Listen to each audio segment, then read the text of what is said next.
I've been looking forward to speaking to you all. I love getting into this topic because the world we live in now is so different than it was even 10 years ago. And that's both exciting, but also confusing, sometimes terrifying. And certainly we don't have the clear roadmap that maybe we did a generation or so ago.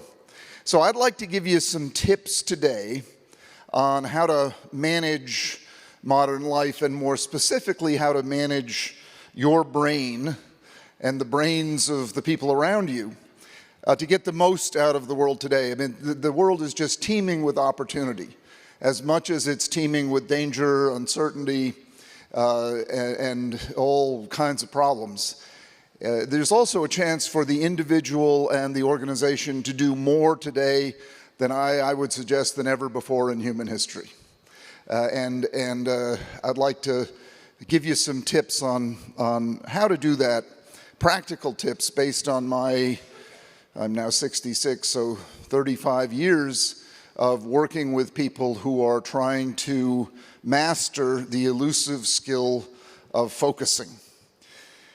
The world has become a pretty strange place, and I think of a true story about a man by the name of Larry Walker, not the baseball player, but another Larry Walker, who about 20 years ago in Southern California, he'd always wanted to experience firsthand what it's like to fly, essentially to become a bird.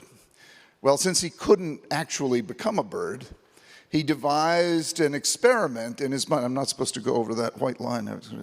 He devised an experiment as follows. He went to his local Army-Navy store and bought a bunch of helium weather balloons, got a tank of helium, brought the balloons home, inflated them, and tied them to his sturdy lawn chair, which he tethered to the bumper of his Jeep.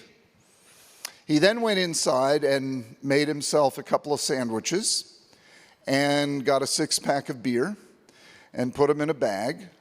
And then he collected his BB gun and went out to his lawn chair. Now, his plan was to sit in the lawn chair, cut the tether cord, drift up over the Los Angeles neighborhood, 100 feet or so, have his little picnic, experience flight, and then by shooting the weather balloons, drift back down to Earth.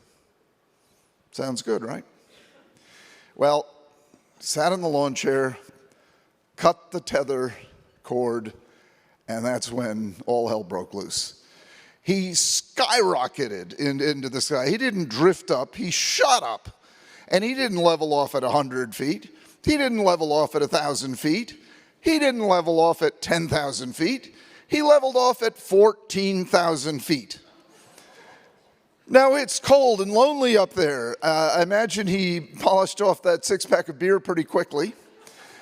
He didn't want to start shooting the weather balloons because he might destabilize the load. So there he is, sitting at 14,000 feet in a lawn chair, no idea what to do. He drifted up there for 10 hours until he drifted into the primary approach corridor for LAX.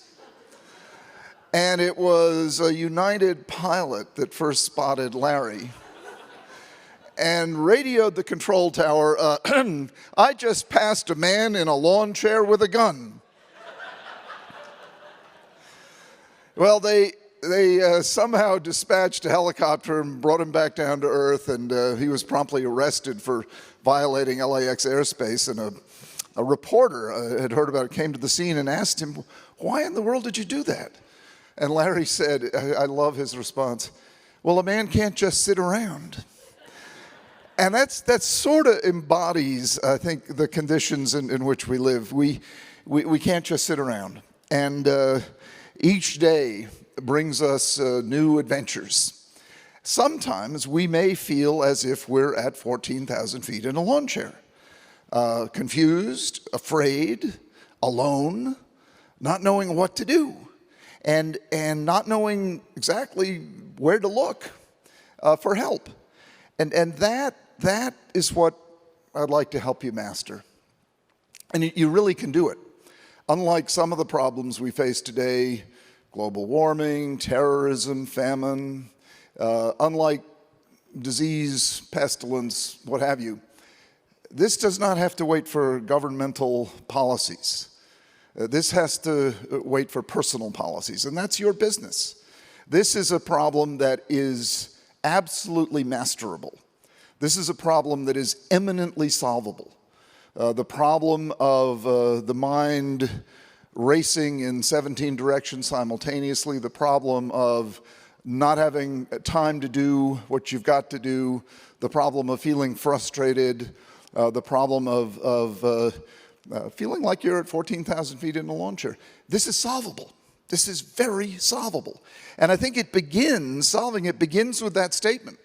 So when you talk to yourself or to your people or to your groups, begin with that note of optimism, because whenever I talk to folks about this problem, the first thing they say is, everything you say makes sense, but I have no power to enact it. I have no control. I'm at the mercy of my colleagues, my boss, my institution, my family, my children, you name it. I'm at the mercy of forces greater than I am. You gotta change that approach. You have in yourself the tools to solve the problem. Now, you also have in your organization, because this is an issue that you really have to tackle as a group, but it begins with each individual and then sharing the issue, developing group policies, developing other ways of going about business. Because left to, our own devices, left to just letting things go, what you get is what you see in most organizations, this crazy busy way of doing business. The solution to everything is do more, go faster, work harder. Well, that's a terrible solution. It's an honorable solution. Work hard is an honorable attitude to have, but it is the kiss of death in today's world. Working harder only usually makes things worse. What you want to do is work smarter. Work smarter. And that begins with my sort of first rule of life, which is never worry alone. Never worry alone. It's fine to worry. Worry is a form of problem solving. When you worry alone, it becomes toxic worry. It paralyzes you. When you worry with someone, you immediately start solving the problem. You can do a thought experiment and understand this quickly. If you're in a big warehouse in the dark by yourself, you feel paranoid, afraid.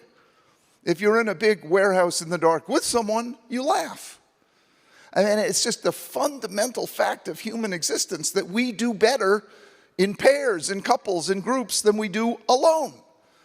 Particularly when we're afraid, particularly when we're worried, particularly when we're at 14,000 feet in a lawn chair. You never worry alone. Teach yourself that, teach your group that, teach your children that. You can learn that at age 3. Never worry alone. Okay, so once we've established that this is a solvable problem, managing modern life, managing your brain, that it's best done in conjunction with others, what are some principles? And I'm going to give you a number of principles.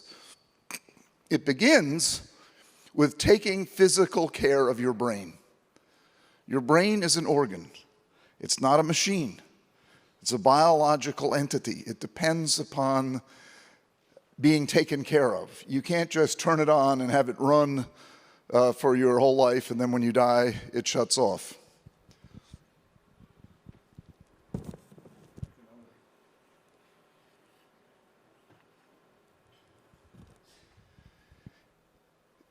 So begin to think intentionally about care for your brain. 5 basic principles you should attend to every day, and make this conscious, because I promise you it will serve you well. If you just flog your brain and expect it to perform optimally, it won't. You can only go so far on grit and willpower alone. Okay, so how do you help your brain, physical manage your brain? Number 1, get enough sleep.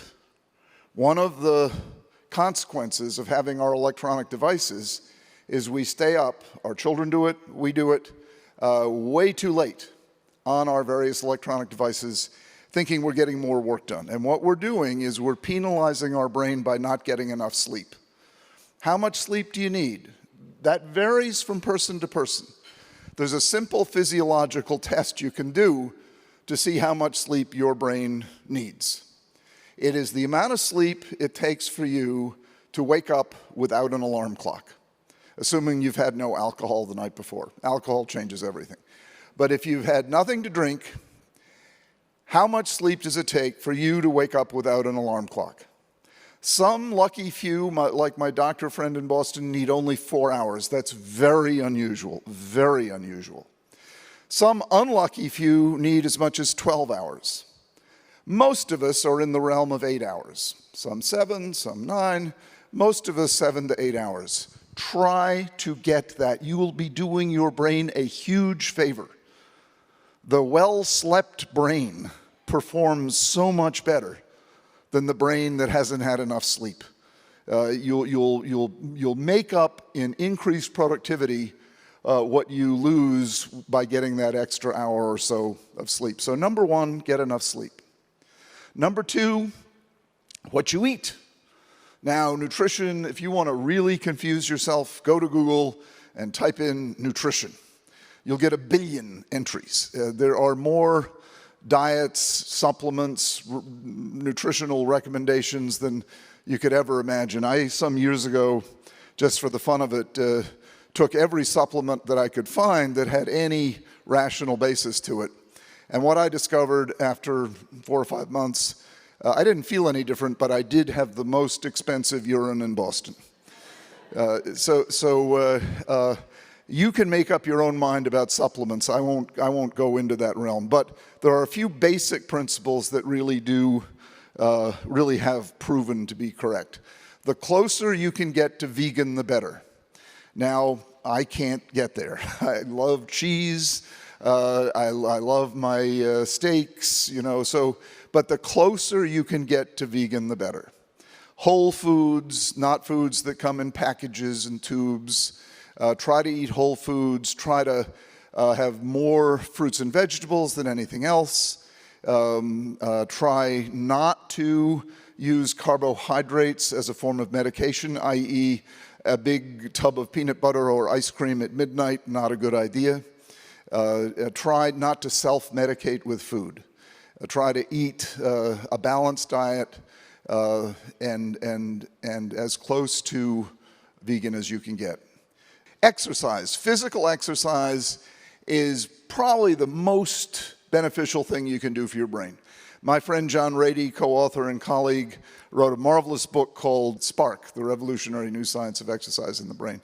And he documents the copious scientific evidence of the incredible benefits of exercise on your brain. John calls it miracle grow for your brain.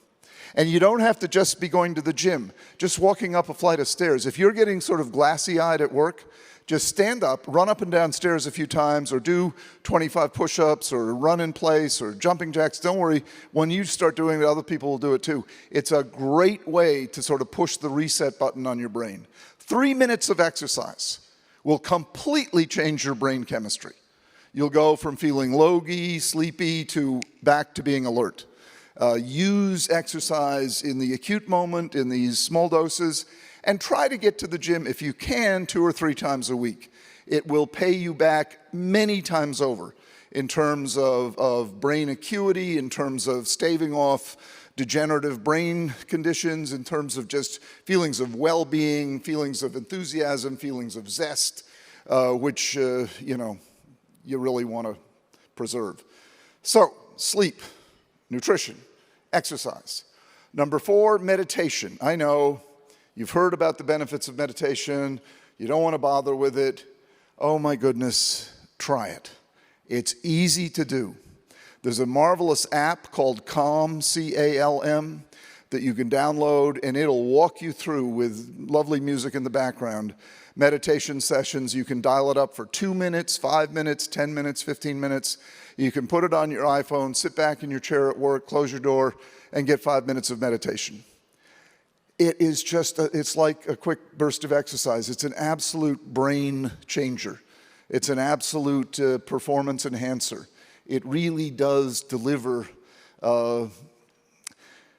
hormones, peptides, brain goodies that just put you in a far more even state. So meditation. So sleep, nutrition, physical exercise, meditation. And then the fifth one that I'm going to come back to later on, my secret ingredient that nobody stresses, and it's probably the most important of all five.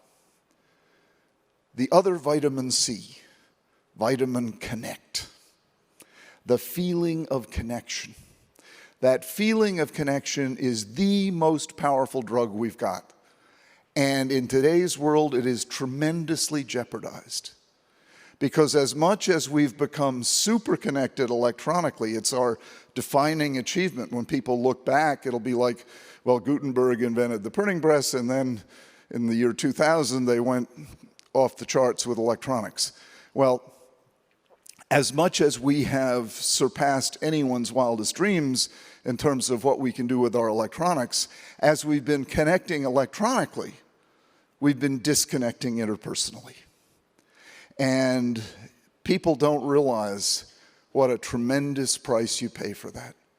A tremendous price you pay for that. Human connection is not a frill, is not a nice little add-on, is not, oh, let's get together and sing Kumbaya. Believe me, if you don't get frequent doses of human connection, you will develop a syndrome of listlessness, of less than being excited, not full-blown depression, but a version of that. You won't feel as excited about life as you ought to. And people just aren't getting the doses they need of human connection. Do you know that social isolation is as dangerous a risk factor for disease and early death as cigarette smoking? Most people are not aware of that. And the beauty of human connection is it's free. It's infinite in supply. The sad part is people don't take it seriously. And in fact, more and more people are frankly paranoid. I go shopping a lot. My wife and I are foodies, and I do a lot of shopping, and I'll be moving my cart down the aisle, and someone walk past me. I'll try to make eye contact and get a smile. And some people will do that. It's like we're part of a secret society, you know. But a lot of people just won't. They look the other way, they look up, they look down, like I'm some kind of a dangerous person. That's not good for us. Okay, so point number one in terms of management is taking care of your brain. Okay, now you've taken care of it, you've got to decide what to do at work. Same thing at home for that matter. But you want as much as possible to work in what I call your sweet spot. And the people who work for you, try to, as much as you can, place them in this sweet spot. What is the sweet spot? The sweet spot is the overlap of three spheres. Number one, what you really like to do. Number two, what you are really good at doing. So what you really like to do, what you're really good at doing. And then number three, what advances the mission of the group, or put differently, what someone will pay you to do. So where those three overlap, that's where you ought to spend as much of your time as you possibly can. A lot of people are spending way too much of their time outside of their sweet spot. And they don't dare talk about it because they value their job and they want to be good soldiers and they don't want to complain. Well, the good manager these days asks, doesn't wait to hear the complaint, asks, are we putting you in a position where you can give us your best? Are we putting you in a position where your brain can light up? Are we putting you in a position where you can feel you're contributing as much as you possibly can? It's really up to us to collaborate with you to find, is there a place in this organization where that can be done? And most workers these days, because everyone is kind of insecure and doesn't want to make waves, most people won't volunteer that information. So the enlightened manager asks, I can't give you everything you want, but please give me the chance to give you as much as I can, or as much as we can, in terms of bringing out your best. And it's also a great morale builder, because the person feels, God, they actually do care. They actually are asking me. It's a very sophisticated question. Where can we plug you in so your brain can do your best? And, you know, it's like not having that. It's like being in a bad marriage. You know, every day you're working against the grain. Every day you're bumping into each other in a way that causes distress. You know, ask the question. Don't wait for the complaint to come. That's point number 2. Point number 3, emotion really matters. Emotion is the on-off switch for peak performance. Not IQ, not work ethic, none of those. It's your emotional state. If you're in a state, a negative state, there's no way you can do your best. I describe basically 2 emotional states. There's C state and there's F state. F state is a state characterized by adjectives that begin with the letter F. Frantic, furious, frustrated, forgetful, feckless, about to utter another F word. You know, modern life conspires to drive you into F state. Frantic, frustrated, forgetful, fearful. Modern life conspires to drive you into F state with all its interruptions, with all its unplanned interruptions, with all its crises, with all its people barging in, with all its disruptions. You're always being pushed toward F state. What you want to do is do everything you possibly can to preserve C state. Adjectives that begin with the letter C. Cool, calm, collected, careful, convivial, concentrated, curious, creative. C state is where we do our best work. In F state, we make mistakes, we alienate people, we sabotage our best efforts, we get a bad reputation. F state is a dangerous state to be in. So when you feel it coming on, and you can feel it inside of you, believe me, you can just feel it, your blood is rising. Back off. Don't push on. Go to the restroom and splash cold water on your face. Walk outside for a minute. Take a quick break. Take a quick break. Don't try to overpower F state. It is a big mistake. You will only make it worse. How do you preserve C state? Simple interventions.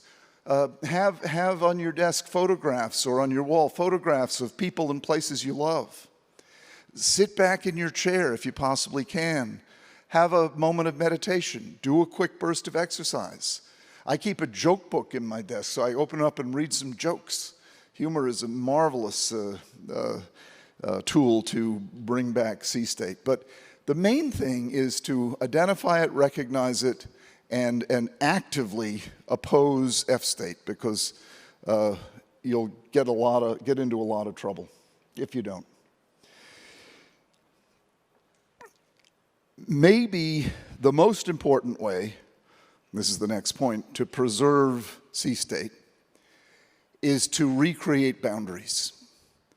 The great thing about modern life is all the boundaries have been broken down.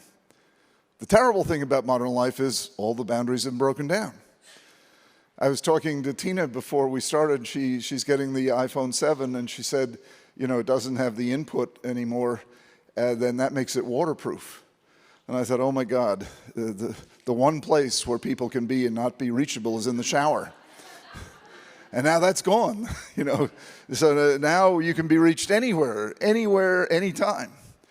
And on the one hand, that's wonderful, but on the other hand, that's a curse.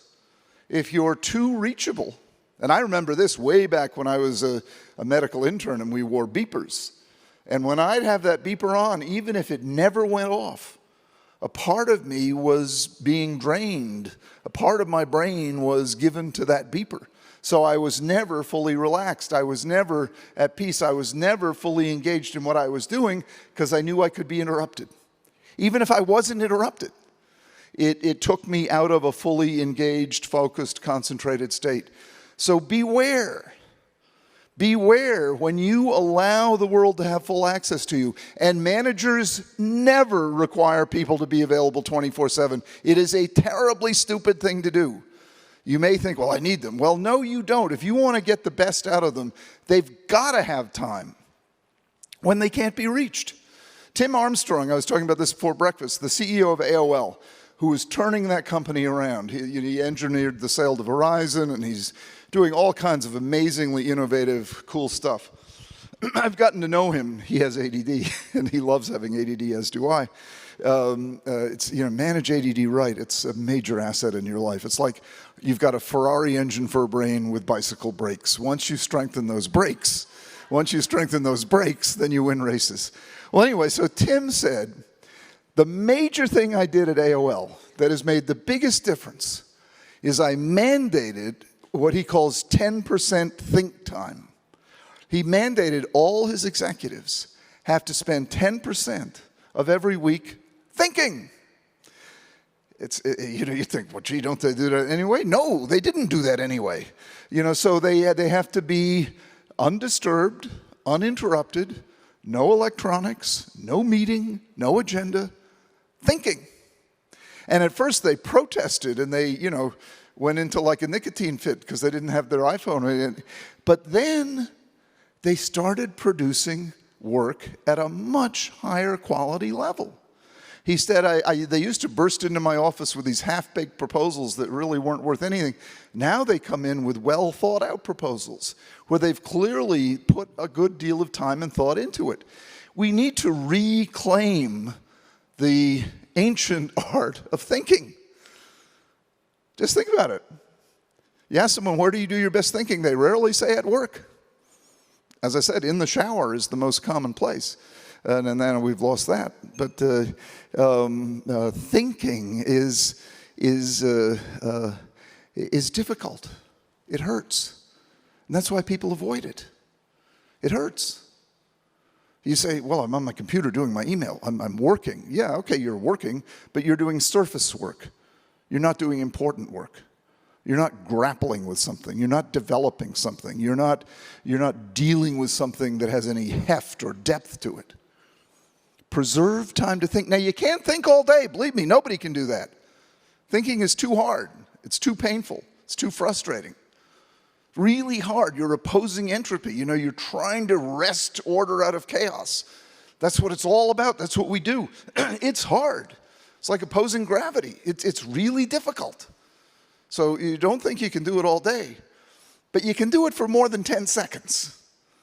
And you want to give yourself time to do that. Again, creating these conditions, creating these boundaries. Remember, you've taken care of your brain. You're in a positive emotional state. You've done the things that I'm suggesting. And then you put yourself in a position. You're working within your sweet spot. You put yourself in a position where you can think. It's a wonderful thing to do.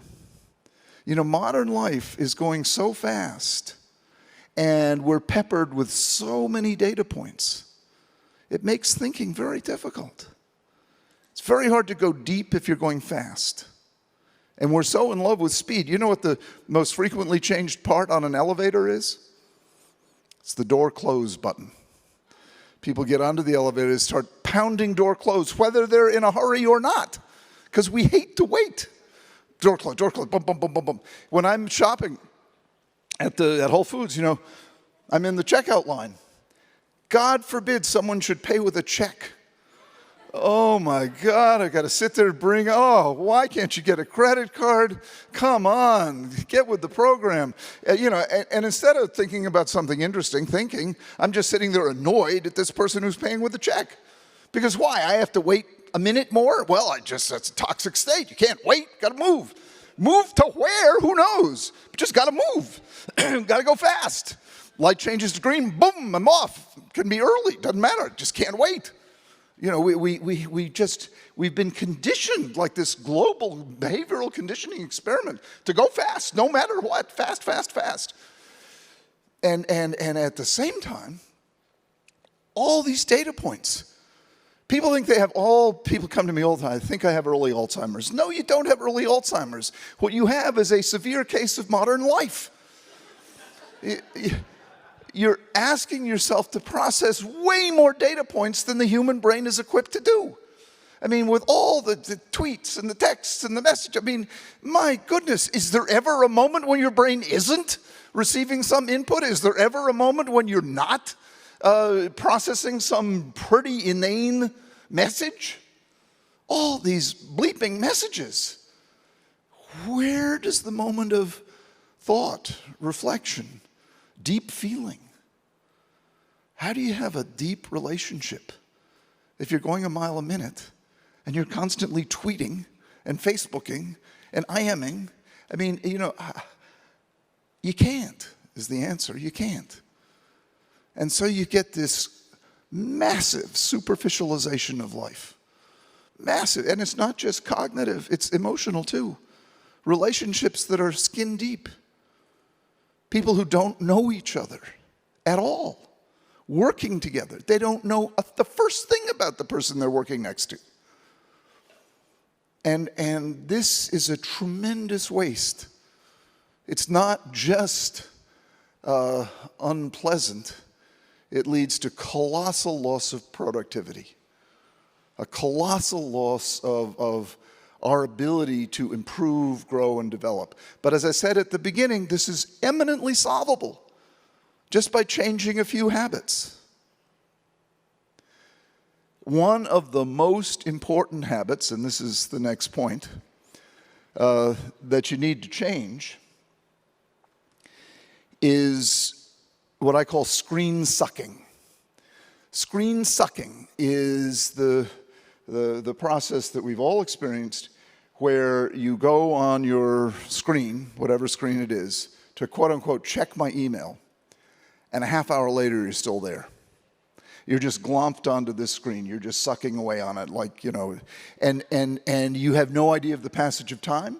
You have no idea, what's going on around you. You are glomped onto that screen. And people who say, I don't know where my day went, the first thing I ask them, how much time did you spend on screens? And they often don't even know. They don't even know it. The amount of time, Andrew Sullivan, who's a wonderful writer, wrote a cover story for New York Magazine last week, and it was called, I Used to Be a Human Being.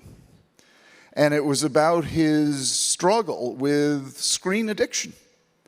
And he literally couldn't go a minute without looking for messages, sending a message. He said, I lost the capacity to interact in the world without screens. I was completely transformed, and he had to detox himself. And this is a really smart man, so it has nothing to do with how smart you are. These screens activate the exact same circuitry that is involved in all addictions, the dopamine circuitry. And there's just something irresistible about an unopened message. So when you know there's a message there, you want to open it. When the mail used to come once or twice a day, we'd rush to get the mail. Now it comes once or twice a second. We're still rushing to get the mail. And you find people who literally lose their jobs, lose their marriage, flunk out of college because they can't stop.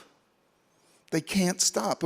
It used to be a joke. We'd joke about the crackberry, Now it's anything but a joke. It is, I think, if not the number one, it is one of the absolute top social problems we're dealing with, and it's largely unrecognized.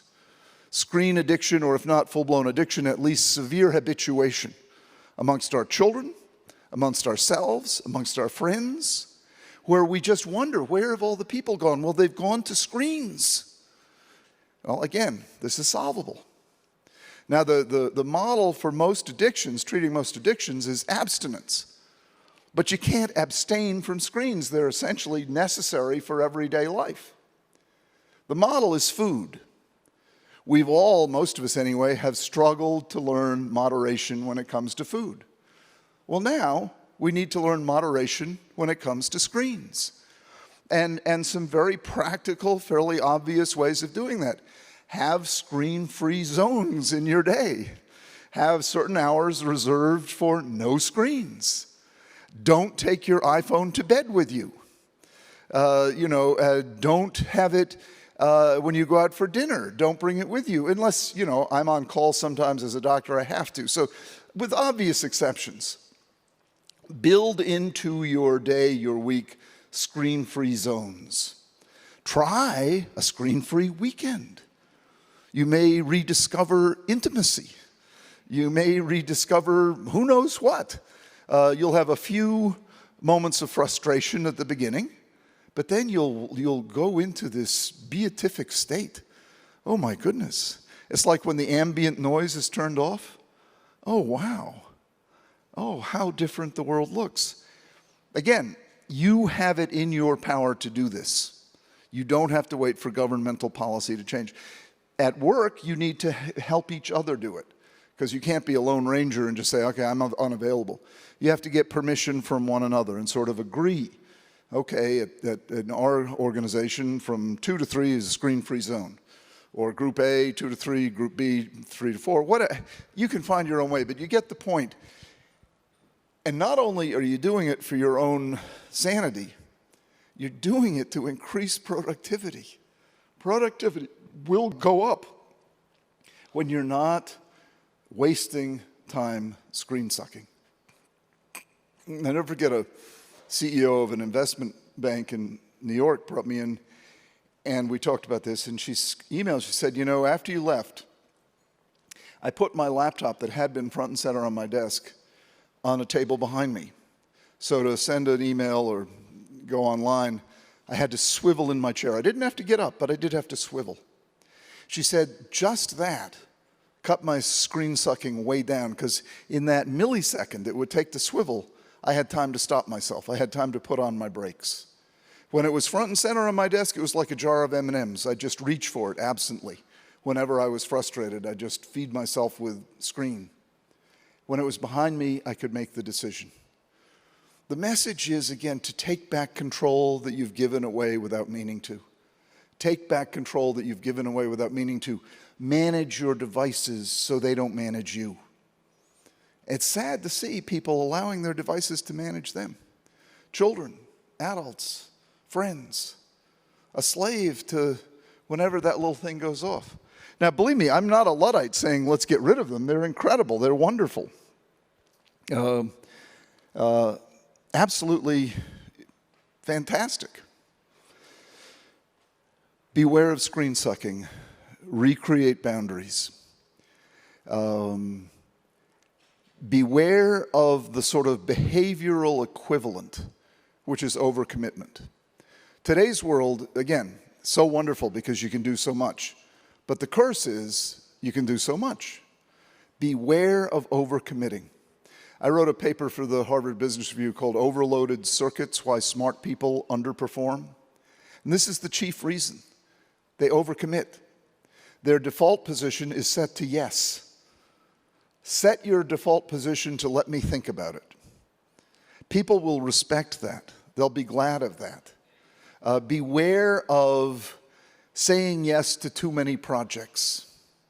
And try to only say yes to those you can really get into and enjoy. I talk to people about lilies and leeches. Leeches are people or projects that just aren't worth it.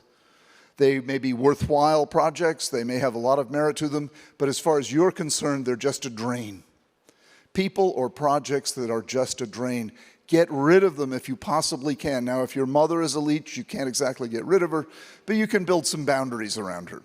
But that committee that you dread, that person that you know you're supposed to like but you just dread, try to put distance between yourself and leeches, because they drain you even when you're not involved with them. That frees you up, mental energy-wise, to cultivate lilies. Lilies are people or projects that are worth it. They may take a lot of effort, a lot of work, but they're worth it. In my life, my children are my major lily. My books, major lily. Doing what I'm doing with you, major lily. They take a lot of time and energy and work, but they're worth it. And the only way I can be at my best is to get rid of those lilies. So beware of overcommitting. Beware of letting your garden get overrun. And by the way, if you have too many lilies, they become leeches. So remember the acronym CDE: curtail, delegate, eliminate. Cut back, delegate what you're not good at, and eliminate, if you possibly can, the leeches. Again, this is all part of brain management. This is all part of keeping your brain in a state where it's fertile, fresh, alive, in sea state, where you can produce your best. And the traps that I'm pointing out are eminently fixable. These do not depend upon governmental change. These depend upon personal and group change, adaptation to modern life, because the terms are so different. The terms are so different. We need to adapt so it doesn't run us. Okay, 3 more items, and then I'll see if you have any questions. At the start of the day, and this is all in keeping with my theme of take back control.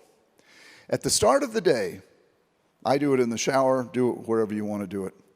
At the start of the day, try to name 3 things you want to get done. Now, they got to be specific. It can't be get rich, get famous, change the world. So 3 items you want to achieve. Doing that not only gives you direction, but it creates certain boundaries so you can keep heading toward those 3 items. And you won't be waylaid quite so easily. If you have a plan, you're more likely to enact the plan than if you don't have a plan, if you just show up and you're buffeted by the wind. So try to come into work with a plan, knowing that you might not be able to get them done. It's not like you feel, oh, I failed because I didn't get them done. Sometimes your day gets off in a totally different direction, and you literally don't have control to change that. But if you can have as the guiding structure, 3 goals, and the combination of 3 variables really does produce mental focus: structure, novelty, and motivation. When you combine those 3, you're focused. Too much structure, it gets boring. Too much novelty, it gets confusing. And no motivation, you're not going to do anything. So you want to try for maximum focus to always have those 3 elements in place: structure, novelty, motivation. Okay, the next point, the next to last point, is coming back to the variable that I mentioned earlier, namely connection.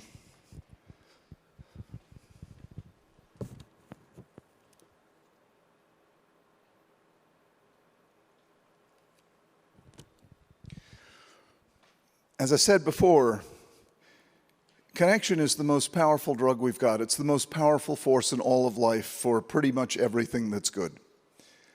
And we don't talk about it nearly enough. We trivialize it. We put it on Hallmark cards. We say, oh, isn't that nice? Now let's get down to brass tacks.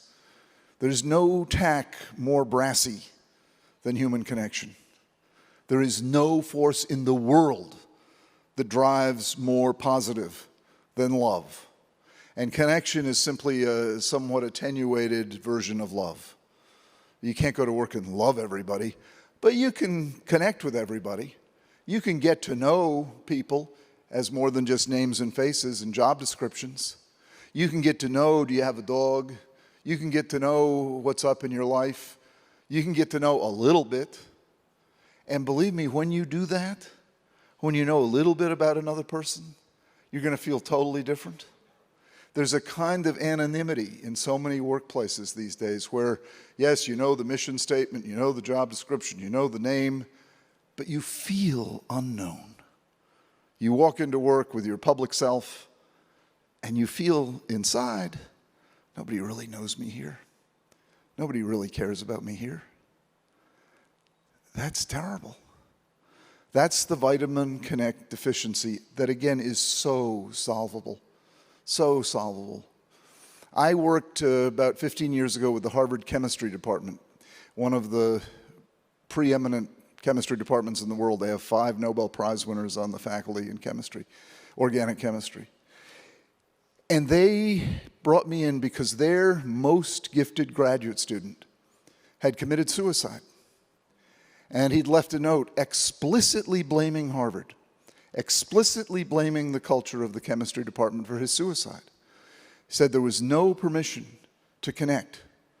We were simply expected to produce results. And he got isolated and depressed and took his own life. And we set about changing that culture. Jim Anderson, the chair of the department, brought me in, and we looked into it further, and turned out there had been a half dozen suicides in that department in the previous several years, an appalling statistic.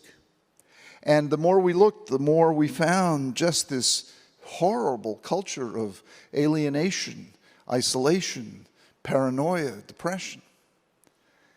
And what they needed and what we provided, and it took some time because the culture was so twisted, but what we provided was a massive influx of connection. And one of the most telling interventions, I won't get into all of them because it would take too long, but one of the most telling was one of the most simple. You know, these chemistry graduate students, not exactly extroverts, not exactly people who come out for a mixer. So what did we do? We baited the trap.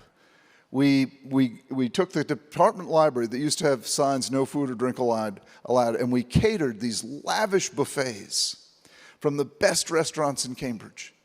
And these kids would come out, young adults, would come out for food, They'd come out of their labs for food. And then they'd get talking to each other. And the next thing you know, a symphony group developed, a softball team developed, we had other little things. We put chalkboards next to the elevators. So instead of standing there awkwardly, they'd write equations to each other and show what work they were doing. We came to where they were, and we provided the forums. We turned one of the rooms that had all these tanks of liquid nitrogen, we turned them into an espresso bar with a grand piano. It turned out a lot of these guys and gals were pianists. And so you'd hear jazz or classical music wafting through the hallways. The whole culture of the department changed. There have been no suicides since. But the force of connection, people say, well, will productivity go down? And the myth is that excellence occurs in direct proportion to suffering. Well, excellence occurs in direct proportion to good suffering, working out in the weight room, but inverse proportion to bad suffering, unnecessary suffering, paranoia, depression, isolation. That's bad suffering.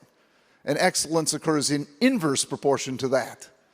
So as we brought connection to the chemistry department, not only did we eliminate suicide, a grim statistic, but the productivity of the whole place went up. See, I'll never forget Harvard chemistry. And if you can bring connection to Harvard chemistry, you can bring it anywhere, believe me. We don't value nearly enough the power of connection. People get nervous around it. So what you have to do is you have to meet people where they are. People connect in very different ways. Two men can go fishing and spend the whole day on opposite ends of a stream and not speak a word. And they'll come home and say, what a great guy Joe is. Had a great time with him.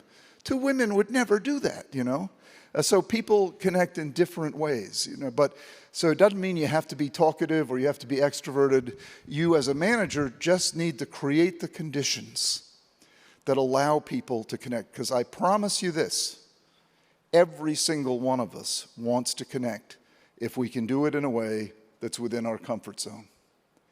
That's what the great manager does, to make it possible for every single person to be known.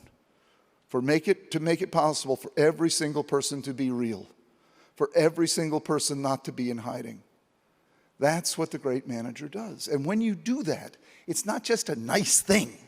You're unleashing an incredible avalanche of talent and productivity. The more you get that feeling going in your organization, I promise you, retention goes up, absent days go down, productivity goes up, and everybody just wants to come to work.